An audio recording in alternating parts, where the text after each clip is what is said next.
Primeiro, né? Boa noite a todos. Sem sombra de dúvida, é um prazer ter a oportunidade de falar, evidentemente, de uma casa espírita. O convite para nós falarmos sempre nos remete a uma maior responsabilidade, a busca de conhecimentos, nos leva, nos força até aos estudos, né? Se aprofundar. Então nós agradecemos sempre a oportunidade que nos é oferecida de falar.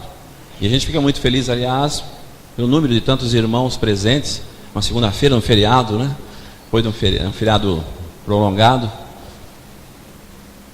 Talvez no pensamento de muitos estarem viajando no clube, em outro lugar, né? Mas vem na casa espírita, que é uma oportunidade de todos nós aprendermos um pouco mais. Nós trouxemos hoje esse tema, falamos ontem na nossa casa espírita, e não reparem os irmãos que talvez aqui e acolá nós vamos passar aí de repente um slide mais de humor, mas é a maneira que a gente gosta de trabalhar. Não precisa ser, evidentemente, a doutrina é séria, os conhecimentos são de seriedade, mas ninguém precisa ser carrancudo, né? Levar na maior possível, de maneira melhor possível, bem descontraído, né? Ensinamentos, para a gente absorver deles. E o tema ressurreição, e propositalmente, repare alguma vez aqui, porque eu não tenho costume de ficar com o microfone de mão, sempre aquele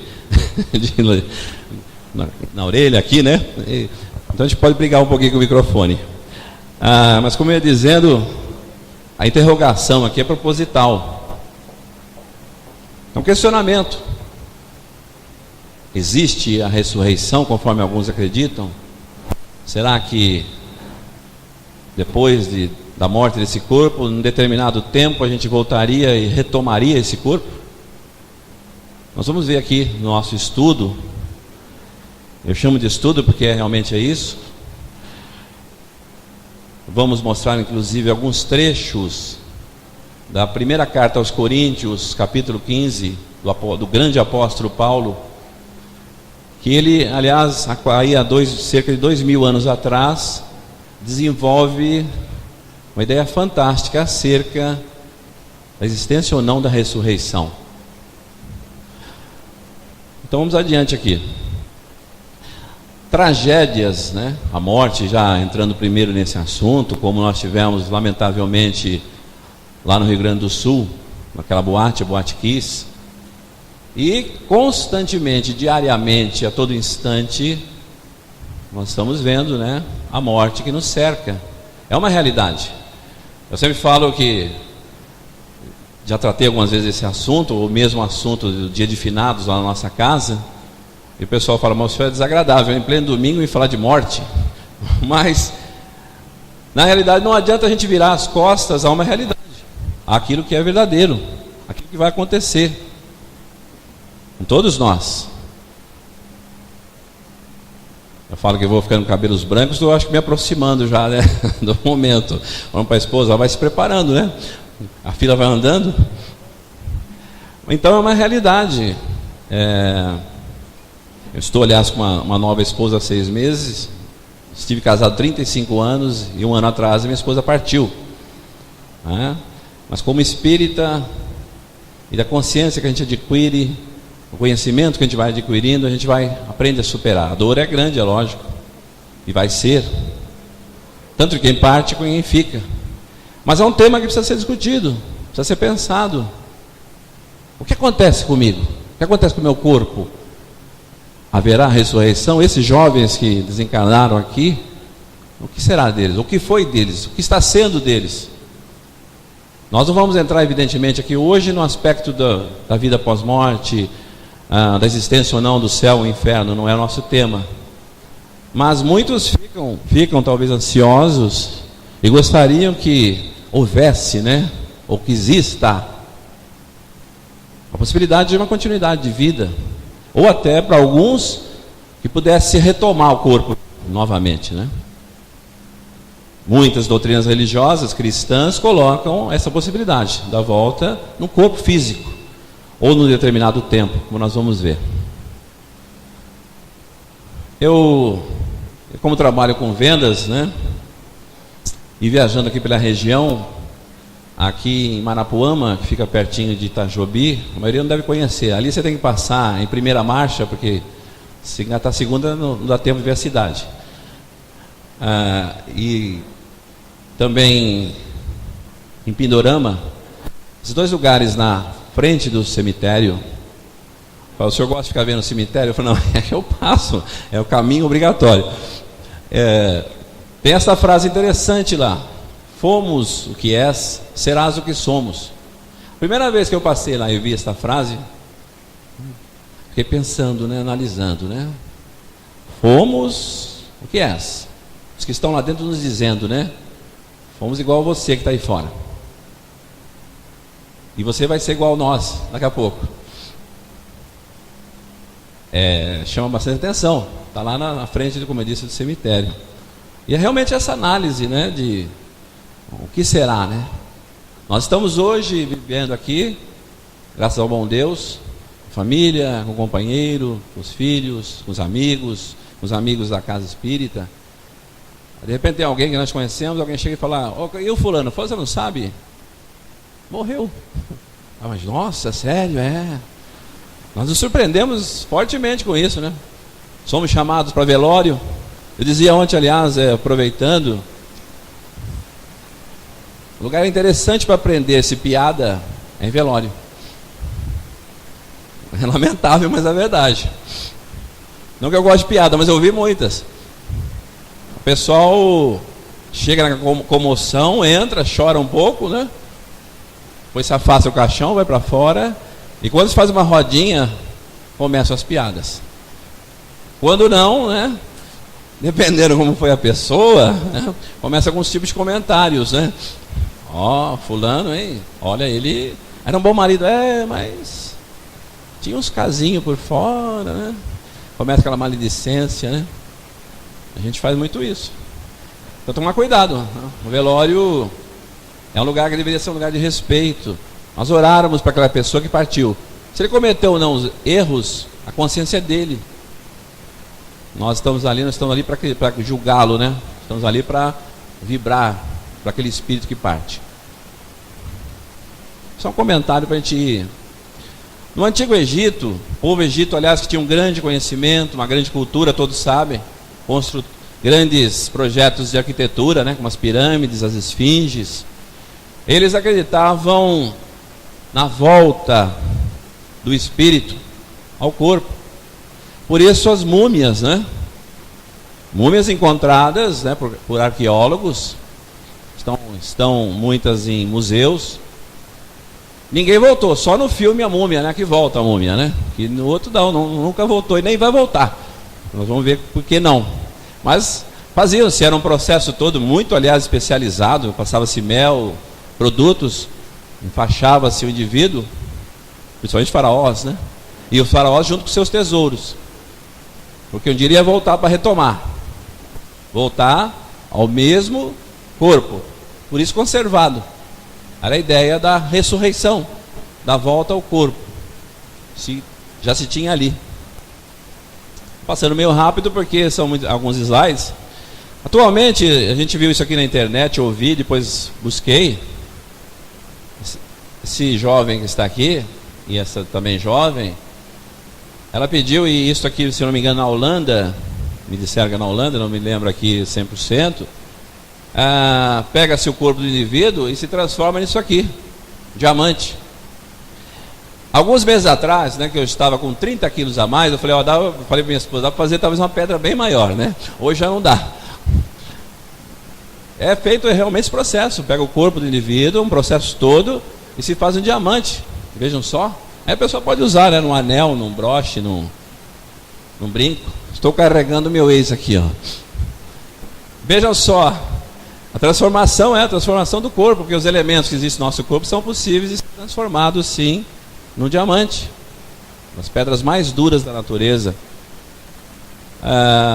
Aí a gente perguntaria, né? No caso da ressurreição, se você virou uma pedra de diamante, e para voltar então? Vai voltar na pedra? Se aproveitou o material, né, do corpo e se fez objeto, uma pedra, melhor dizendo. Só para ilustrar, interessante isso. Nós vemos lá numa citação do Velho Testamento. Nós sempre gostamos e tentamos buscar citações da Bíblia, do Velho ou Novo Testamento, porque nós sempre somos assim bastante criticados, né? Os espíritas, e alguns até dizem: vocês não acreditam em Jesus, né? Aliás, eu não falo coisa pior, né? Falo: vocês são aliados do demônio, né? Isso a gente ouve bastante também, porque mexem, como as pessoas falam, com espíritos, né?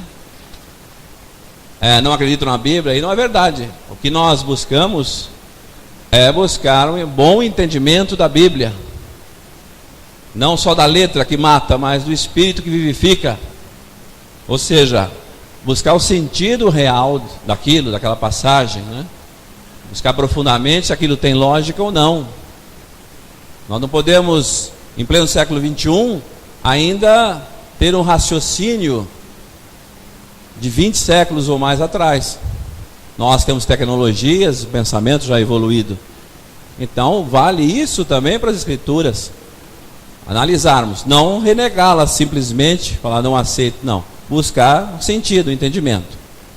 E algumas citações como esta aqui de Isaías, o grande profeta Isaías, que aliás está chegando o aniversário dele, não de Papai Noel, aniversário de Jesus. E Jesus foi anunciado por Isaías. Ou melhor, Isaías prevê que João Batista, que era o Elias reencarnado, iria abrir os caminhos para o Messias, para o enviado, para o Cristo, para Isaías. E ele no capítulo 26, versículo 19, nos diz uma coisa interessante: os vossos mortos e também o meu cadáver viverão e ressuscitarão. Despertai e exultai os que habitais no pó, porque o teu orvalho, ó Deus, será como orvalho de vida, e a terra dará à luz os seus mortos. Nós vemos aqui que aparentemente Isaías fala e exalta a ideia do quê? Da ressurreição, da volta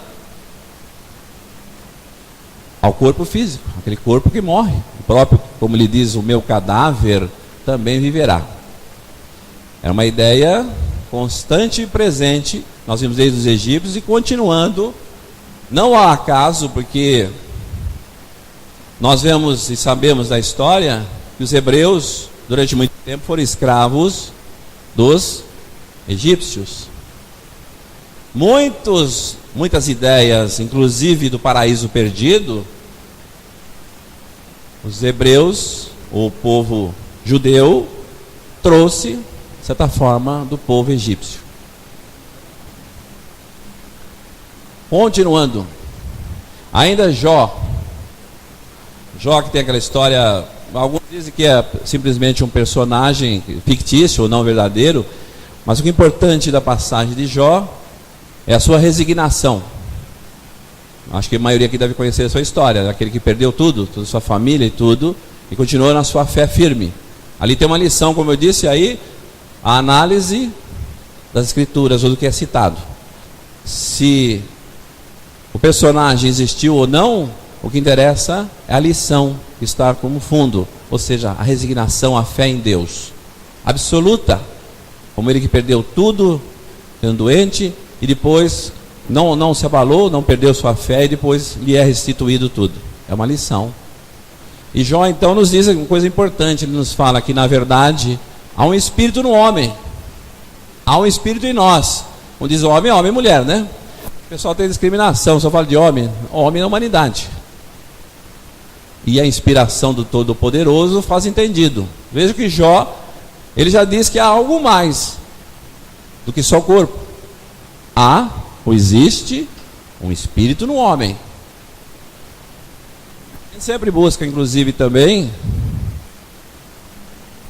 fonte da Bíblia diretamente, né?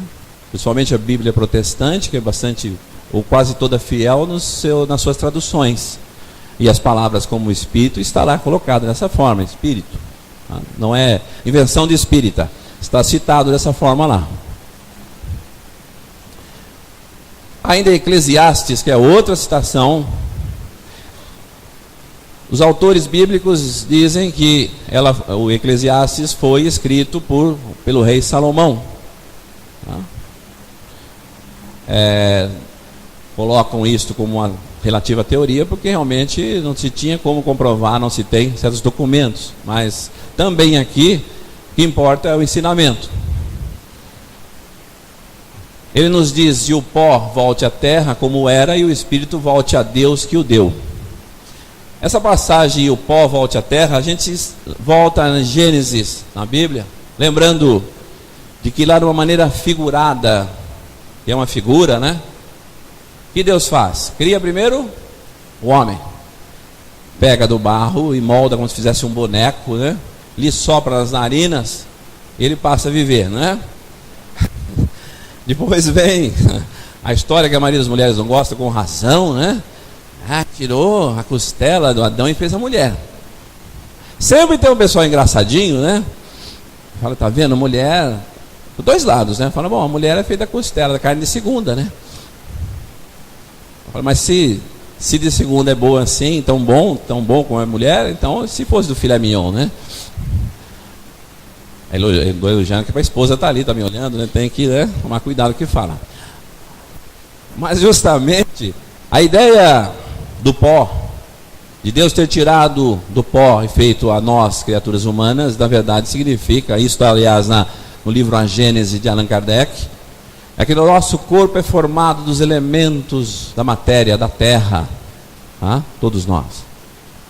O que nós temos no nosso corpo, existem mesmo elementos em muitos animais, existem elementos nos vegetais, Então é isso, significa isso. Então quando o corpo morre, volte à terra, o pó, ou seja, essa matéria retorna à terra, volta ao pó.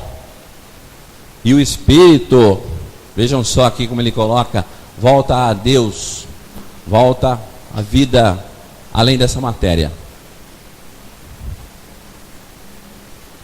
Mas nós vamos aqui agora falar que alguns irmãos colocam, né, na questão do tal do juízo final, né? E num determinado tempo, todos nós que morremos vamos ser julgados, né? Vou falar assim relativamente superficialmente, né, porque é profundo o tema. E talvez nós seríamos então julgados por Deus, né? E interessante, né, que em grande maioria de lugares as pessoas colocam Deus como este velhinho de barbas, né? Lá sentado em algum lugar num ponto do universo, né? Como se fosse assim. A doutrina espírita nos ensina primeiro que Deus não tem forma concebível para nós. Lá no capítulo 1 do livro dos Espíritos, que é uma das mais belas definições de Deus, evidente sempre a gente recomenda as pessoas estudarem, é uma perfeita definição. Evidente que não se pode dizer lá como é Deus, né? Que jeito é Deus. Evidente que ele não é esse homem de barbinha, de barbas brancas. Talvez as pessoas tenham essa ideia e falam, mas Deus é eterno, então ele fica velho já, né? Deus não tem idade, é eterno, imutável, conforme está no livro dos Espíritos. Então, há a ideia de que no determinado tempo a gente vai sair da terra e ser julgado. Ressurge ou ressuscita e vai haver um julgamento final. O que é inconcebível muitas vezes, né? Que seria isso aqui, ó. Então, se levantaria dos túmulos, né? E vamos lá para o céu, ou julgado e ir para um determinado inferno. Também nós recomendamos aos irmãos o estudo do livro O Céu e o Inferno de Allan Kardec. É um livro que desmistifica muitas ideias que nós carregamos acerca de possível existência de céu e inferno. O que é inconcebível também muitas vezes nessas ideias, né? É que seriam julgados e salvos tão somente aqueles que professem determinada fé. E nós lembramos uma citação importante que nos diz: Deus não faz acepção das pessoas. Deus não nos leva em conta se nós somos de uma raça determinada ou outra, se nós acreditamos, temos uma religião ou outra. Se eu sou católico, espírita, budista, não interessa. Jesus deixou claro isso na parábola do bom samaritano. quando diz ao doutor da lei e conta a história do samaritano, mostrando que o importante é o bem feito, o amor, né? A caridade.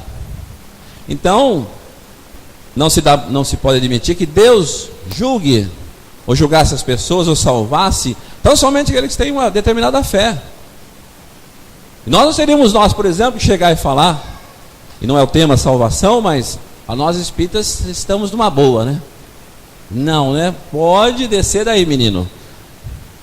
Porque depende da nossa atitude, embora não exista condenação, inferno, e também não tem céu, né? Que aliás, céu, eu sempre falo, já falei nas nossas palestras na nossa casa, da forma que as pessoas colocam, seria muito chato, né? Vocês imaginem ficar pela eternidade contemplando Deus sem fazer nada e tocando harpa. Ora, é monótono ao extremo, né? Nós gostamos de trabalhar, de movimento. Então, o céu seria chato. Talvez fosse melhor para o inferno, né? Tem mais movimento. Mas nenhum nem outro existem. Agora, evidente que esse tipo de julgamento, que colocaria um preconceito da parte de Deus, né? Deus teria preferências. Todos nós em humanidade, na Terra ou fora dela, pelo universo afora, somos irmãos. Alguém nos disse, na própria sua prece ensinada, nos disse, Pai nosso, né, que estais nos céus, Jesus, né? Pai nosso, Pai de toda a humanidade, e sejam selvagens, índios, sejamos de que raça for, como eu disse, somos filhos de Deus. Então, essa ideia, né, de que supostamente só alguns, ao final de certo tempo, muito limitado, aliás, esse número, né? Porque mesmo sejam milhões de seguidores de determinada doutrina religiosa que coloca a salvação no final de certo tempo, ou no final dos tempos, como só esses eleitos, ela é discriminatória, né? Preconceituosa. Todos nós somos filhos de Deus e teremos chances de progresso. Mas a gente continua aí lembrando da última ceia de Jesus, né? Quando ele prevê que seria crucificado e ao terceiro dia voltaria, ressuscitaria supostamente, não é isso? Está em Lucas lá, 24:7. Realmente ele faz essa promessa. A importância, aliás, de Jesus falar que voltaria, como voltou, a gente vê aqui, ó. Vou pular essa parte aqui para mostrar isso aqui. Jesus apareceu várias vezes, repentinamente, no meio dos apóstolos, dos discípulos. Repentinamente ele aparecia, conversava, lhes trazia conforto e confirmava o que ele tinha prometido, de voltar, como voltou. Qual a importância disso? Justamente solidificando a fé deles, dos apóstolos, e nós outros. Ele retorna para mostrar que a vida seguia. Daqui a pouco nós vamos ver se seria uma ressurreição ou não, mas volta. E aliás, essa ideia, para todos nós, a ideia de uma sequência da vida, de uma continuidade da vida, é importantíssima, imprescindível.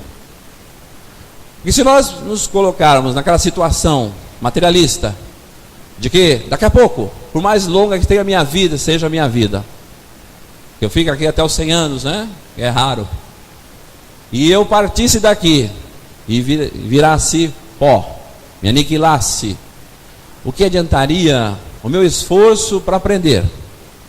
O que adiantaria o meu esforço para adquirir cultura? O que adiantaria a prática do bem? Para que eu me interessaria em ser honesto, correto? Para que eu me esforçaria para ser fiel? As leis não seguram ninguém. Eu com certeza extrapolaria, né? Mas o ensinamento do próprio mestre e do que nós vamos ver ainda, nós vamos ver que não é assim. Que há e tem que haver, existe, isso é provado, a continuidade da vida, né? Aliás, só lembrando sempre, a gente também, eu já ouvi isso, né, de pessoas, Falava, mas ninguém voltou de lá para falar, para dizer que a vida segue. Fala, meu irmão, milhares já voltaram. Milhares. A época de Kardec, através do grande Chico Xavier e outros médiuns, muitos retornaram já dando notícias comprovadas, né? Comprovadas, cientificadas, patenteadas pelas pessoas, pelos familiares. Grandes notícias, né? Então a importância de Jesus vir naquele momento mostrar aos discípulos que a vida prosseguia, que ele estava vivo.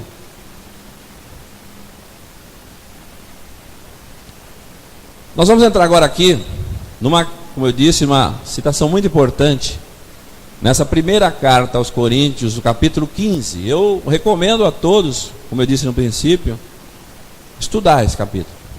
É muito interessante.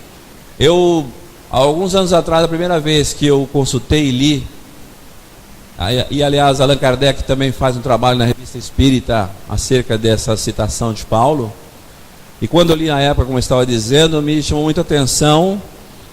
A gente hoje sabe pouco, aquele tempo sabia menos ainda. Deu trabalho para entender o que Paulo estava dizendo ali, mas a gente foi vendo a profundidade que ele buscava, do que ele chamava a atenção. E ele nos diz ali já, nesses 2 versículos: ora, se prega que Cristo ressuscitou dentre os mortos, como dizem alguns dentre vós que não há ressurreição de mortos. Você pergunta, né? E se não há ressurreição de mortos, também Cristo não ressuscitou. E se Cristo não ressuscitou, logo é vã a nossa pregação e também é vã a vossa fé. Isto Paulo começa a deduzir do que eu disse anteriormente. Se Jesus não tivesse voltado, toda a pregação, ou seja, toda a colocação dos ensinamentos de Jesus seriam vãos, seriam sem valor.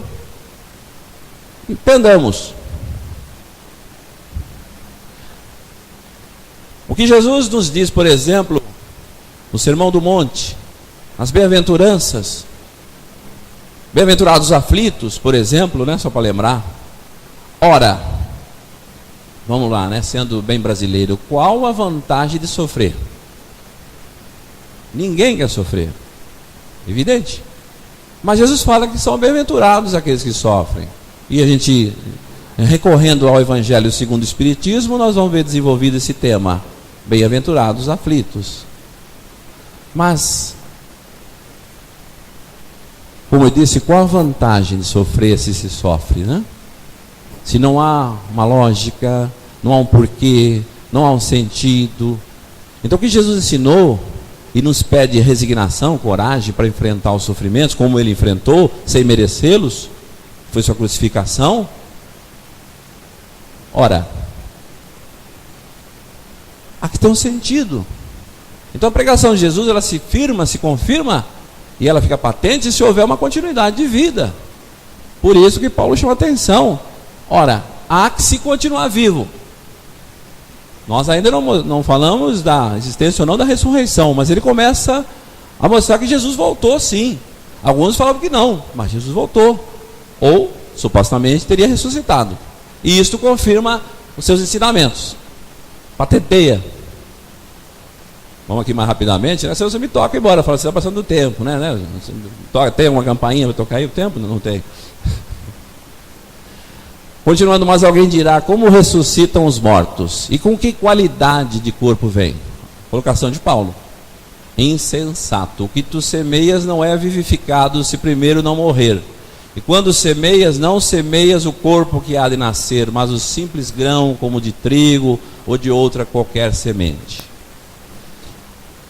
Essa colocação de Paulo aqui, como ressuscitam os mortos, que qualidade de corpo se volta? Uma pergunta interessante.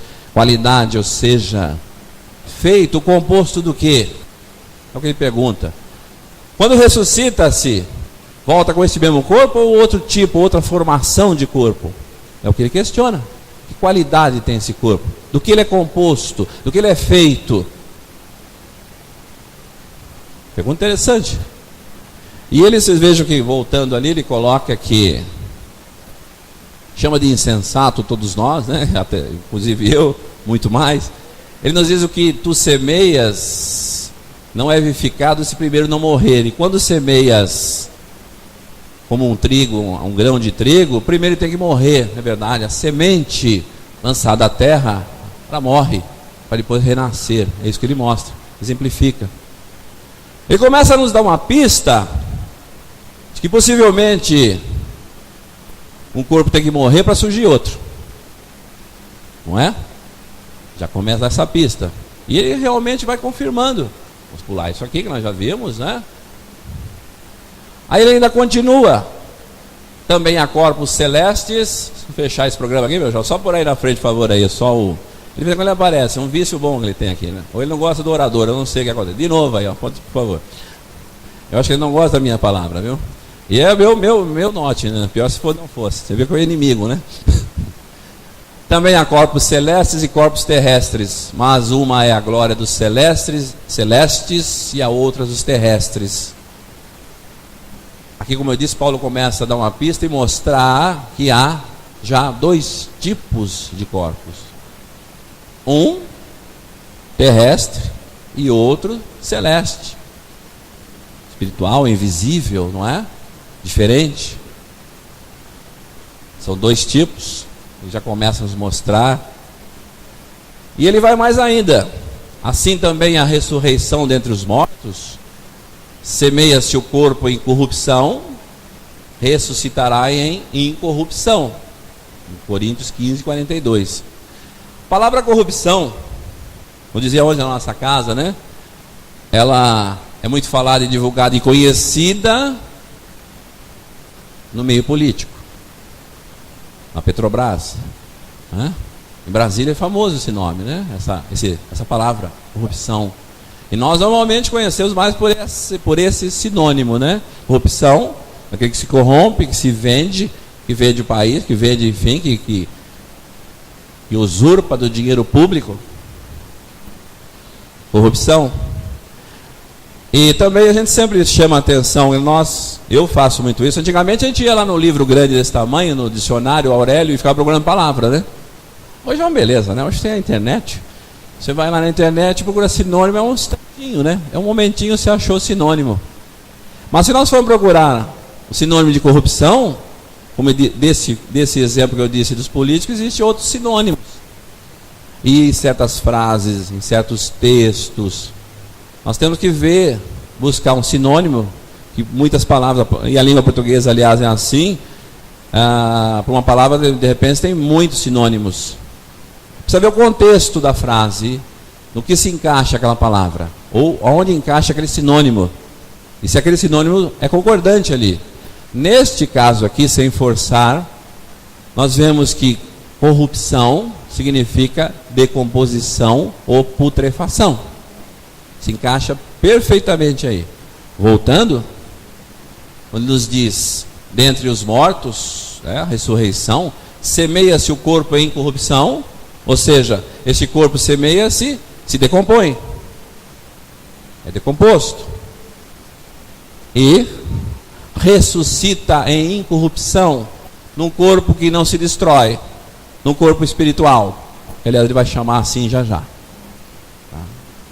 Então o termo aqui se encaixa perfeitamente a palavra decomposição. Paulo, como eu disse, há 2000 anos atrás, como homem de ciência também, sim, porque ciência faz parte do conhecimento das coisas de Deus, sem sombra de dúvida. A ciência, aliás, ela descobre a obra de Deus. Então ele mostra que há primeiro uma decomposição, o corpo se decompõe, se corrompe, se destrói, e outro surge, outro corpo. Nós temos esse, como eu disse, de ciência, esse conhecimento lá do grande Lavoisier, quando ele nos diz que na natureza nada se cria, nada se perde, tudo se transforma. Todo mundo conhece, né? A natureza do nosso planeta sempre fez reciclagem. O homem está aprendendo a fazer. Nós estamos começando a aprender que se pode reciclar. Até a água hoje. Quando se pega esgoto, se trata e joga novamente no manancial, no rio. Com essa crise de água que tem, o pessoal descobriu isso. Campinas, se eu não me engano, começou a fazer isso. Reciclar, refazer, reaproveitar. Mesmo porque os recursos naturais são escassos. Mas a natureza já faz isso faz tempo, né? E alguns também pensam em fazer, né? Fazem reciclagem. Então, na natureza, nada se cria, nada se perde, tudo se transforma. Este corpo, conforme Paulo falou, quando ele se destrói, o que acontece? Volta para a natureza. Nós temos elementos de corpos antiguíssimos, evidente. E é assim que funciona, constantemente. Nós viemos da natureza, ou do pó, como disse no princípio, e voltamos para ela. Nós devolvemos esse corpo para a natureza. Em um determinado momento, ele é devolvido.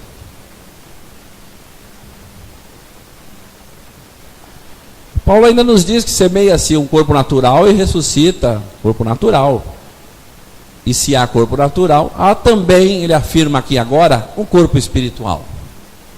Vejam só, ele afirma, existe um corpo espiritual. Chama-se, ele dá esse nome, corpo espiritual. Um corpo que transcende esse, que não é igual a este. Tem semelhança, nós vamos ver. Vamos aqui em frente, né? Porque o tempo corre, né? Nós temos e principalmente uma passagem, né? Eu sempre gosto de citá-la, e alguns irmãos que podem ter objeção, que nos diz, né, supostamente, que eu falei de Elias, que ele teria sido arrebatado, né? E ido para o reino de Deus com o próprio corpo. E nós poderíamos ter a ideia assim, então a gente pode ir para o reino de Deus ou para o plano espiritual com esta matéria? Paulo nos diz que não, quando ele nos diz aqui, que carne e sangue não pode herdar o reino de Deus, nem a corrupção herdar a incorrupção. Ele afirma de novo que nós não vamos para o reino de Deus, ou seja, para a vida espiritual. Vamos discutir aqui agora posições, né, de fé, de um tipo ou de outro, mas, enfim, morrer. Nós não vamos adentrar o reino de Deus ou a vida espiritual, repito, com este corpo. Com este é impossível. Não só para o meu tamanho, não é isso. É que não dá mesmo. É um plano diferente. E por isso que Paulo chama de um corpo espiritual. Este fica. Nós temos, e é louvável, né, uma preocupação com o nosso corpo. Temos que ter um cuidado. O que nós muitas vezes extrapolamos é a vaidade, né? A vaidade humana. Nós fazemos o nosso corpo um objeto de adoração. A gente se vê no espelho e tem vontade de se beijar. Tem uma vaidade, né? Importante, mas nós deveríamos ter a consciência que, como eu disse há pouco, um dia nós vamos devolvê-lo à natureza. Ele não nos pertence perene ou eternamente. Um momento temos que devolver. É o mesmo que nós nos apegássemos a uma roupa, né, que a gente acabou de comprar, falando, mas que beleza, né? Usa um bom tempo e fala, não quero me desapegar dela. Mas ela vai estragando, ela se desgasta. E no momento eu vou ter que deixar essa roupa.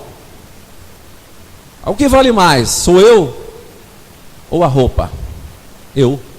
Da mesma forma, o espírito, o ser imortal, né? Que vale mais do que essa roupa. O corpo é uma roupa transitória. E Paulo então nos diz que ela é devolvida à matéria. E nós temos depois o corpo espiritual. Este aqui. Estamos lá nós, né? Repito, eu não sou mensageiro da desgraça, né? O senhor tem funerária por acaso? Não, mas é a realidade, né? Nós vamos nos ver, se possível, né? Um dia assim. Então Paulo nos diz que depois da morte desse corpo, ressurge este corpo espiritual. E é interessante que em algumas passagens do Velho Testamento, como essa de 1 Samuel, Saul, que era rei, ele procura, que era proibido, aliás, supostamente por Moisés, uma médium. para evocar a presença, para evocar o espírito de Samuel. E ele, chegando lá, ele queria notícias, que aí é um perigo, a gente tem que tomar cuidado que a gente vai procurar, né? Eu quero saber alguma revelação da vida espiritual, né? E as notícias podem não ser muito boas. O que aconteceu com ele aqui? Ele queria saber se ia ganhar a batalha, uma guerra. Samuel apareceu, ele ficou abismado com a aparição, se prostrou, como está aqui, quer ver? Aqui Samuel aparece no seu corpo espiritual, porque Samuel tinha morrido. E ele aparece no seu corpo espiritual e dá uma boa notícia para Saul: você vai perder a batalha, vai morrer. Como eu disse, não era bom não ir saber, né? Nós vemos aqui uma das passagens dessa prova, porque se é evidente ele tinha morrido, aparecia então no corpo espiritual.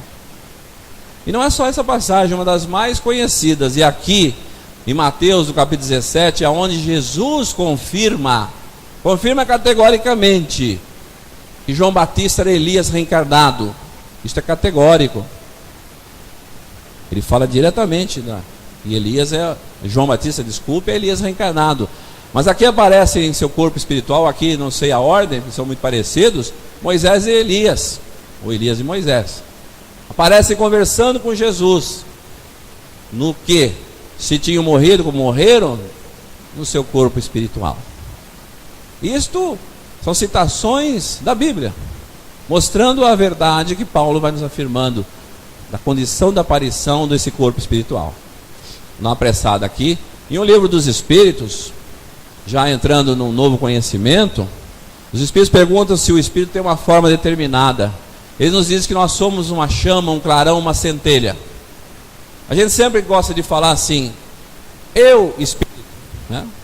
Nós temos uma mania muitas vezes de falar, meu Espírito, como se separasse. Eu sou eu Espírito.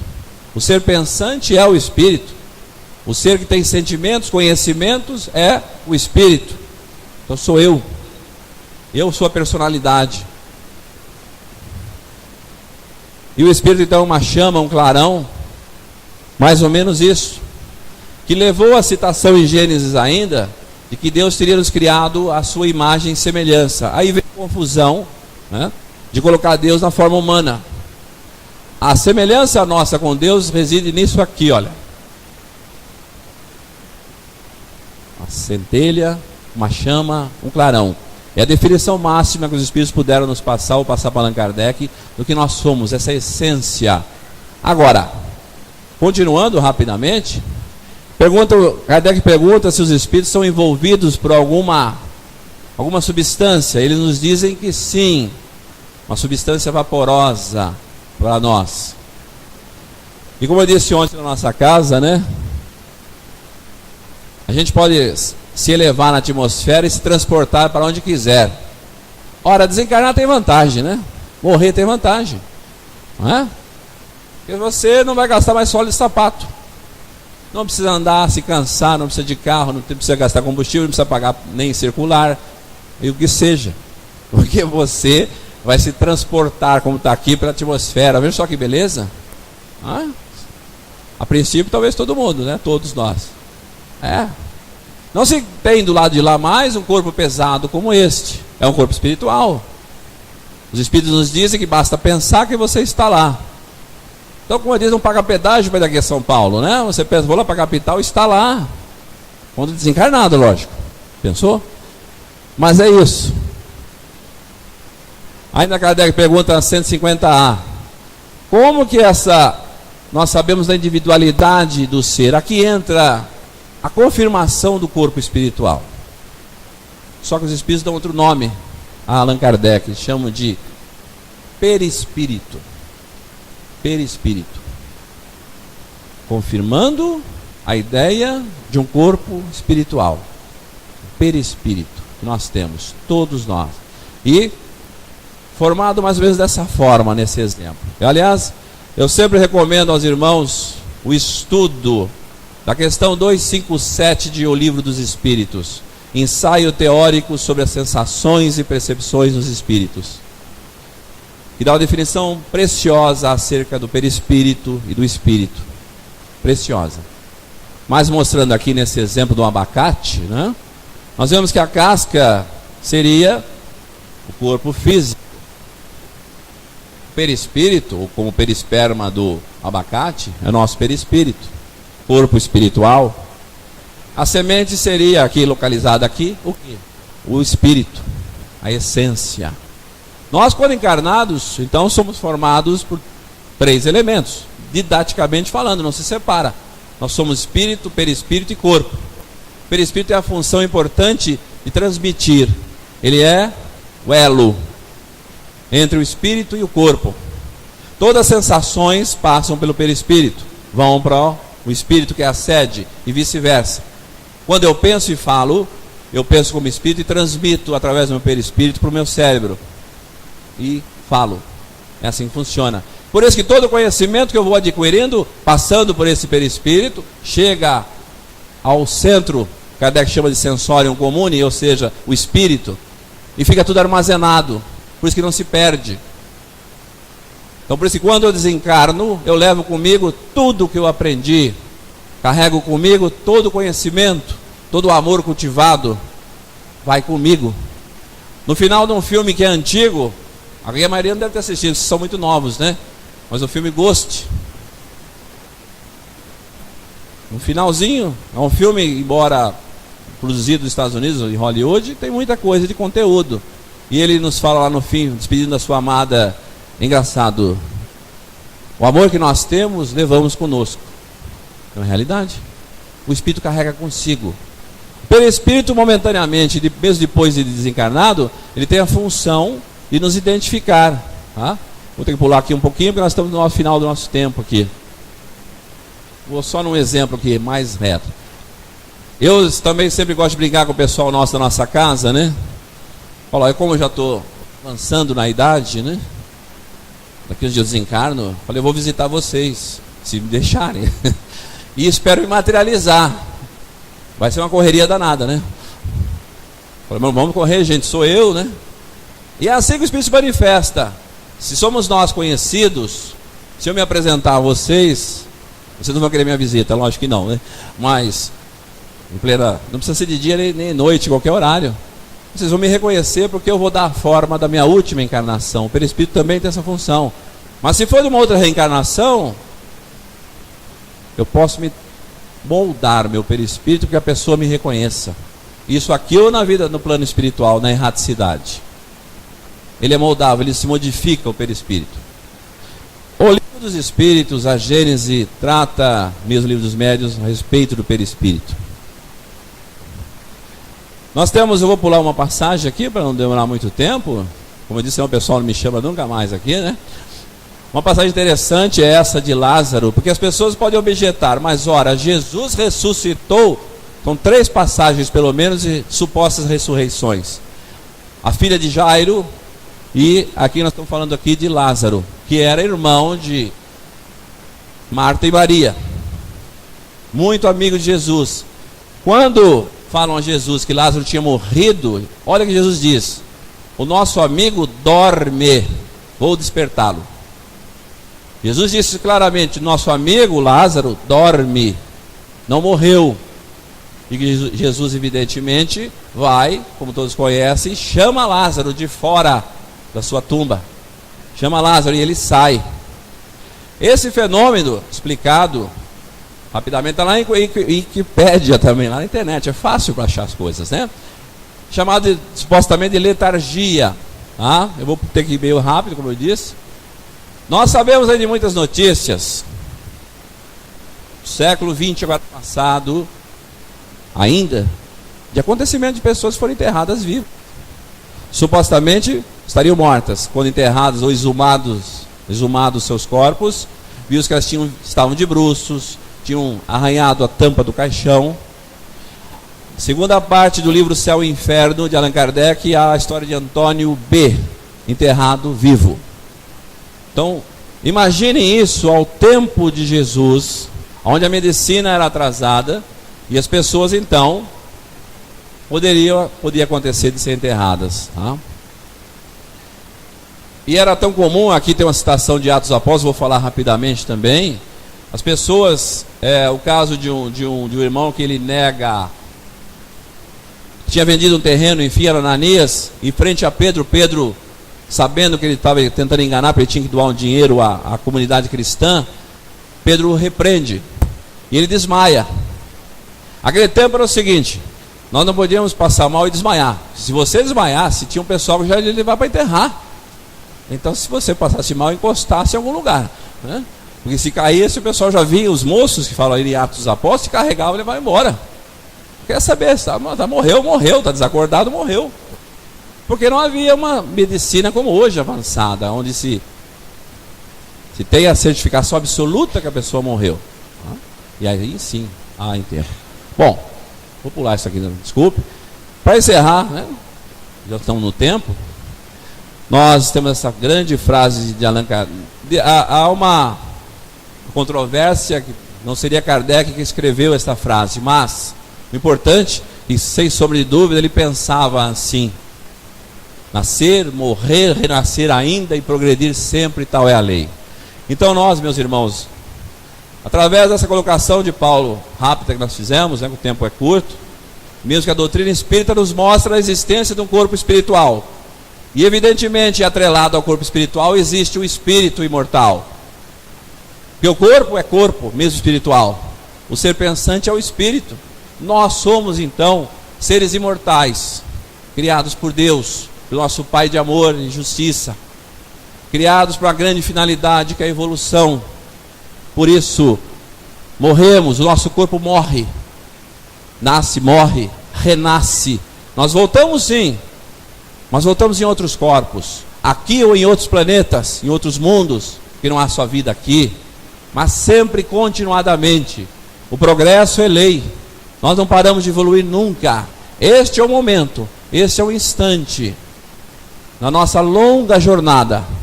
Já talvez, ou com certeza, reencarnamos e desencarnamos milhares ou milhões de vezes, e nós vamos continuar essa trajetória até o máximo modelo, que é Jesus, o Espírito puro.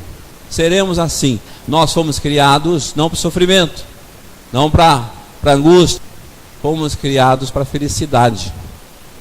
Acreditemos, nós chegaremos lá, com esforço evidentemente, aplicação da nossa parte, dedicação ao conhecimento, à prática do bem, à caridade, ao amor, mas nós chegaremos. Que Jesus abençoe. Obrigado pela paciência. Desculpe alguma coisa.